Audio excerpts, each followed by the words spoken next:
வணக்கம் நண்பர்களே. இந்த தடவை நடந்த G7 சமிட்டை எல்லாருமே நிறைய நியூஸஸ் எல்லாத்துலேயுமே பார்த்துருப்பீங்க அப்படின்னு நம்புகிறேன். ஸோ G7 2026 யார் ஹோஸ்ட் பண்ணாங்க அப்படின்னு பார்த்தீங்கன்னா ஃப்ரான்ஸ் தான் ஹோஸ்ட் பண்ணியிருக்காங்க.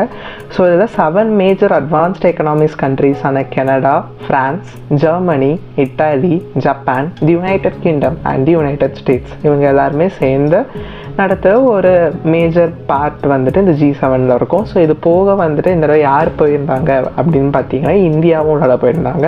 அவங்க மெம்பர் கண்ட்ரியாக உள்ளால போகல, ஜஸ்ட் வந்து அதை பார்ட்டிசிபேட் பண்ணுறதுக்காக போயிருந்தாங்க. ஏன்னா ஒரு ரீடிங் எக்கனாமிக்ஸ் தான் நம்மளோட இந்தியாவும் மாறிட்டு இருக்குது அப்படின்னு உள்ளது வந்துட்டு உண்மையான ஒரு விஷயம். ஸோ அதனால் அவங்களுமே போயிட்டு இதில் பண்ணியிருந்தாங்க.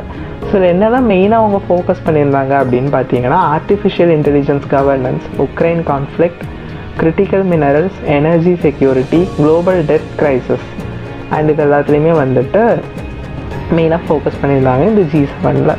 So thank you.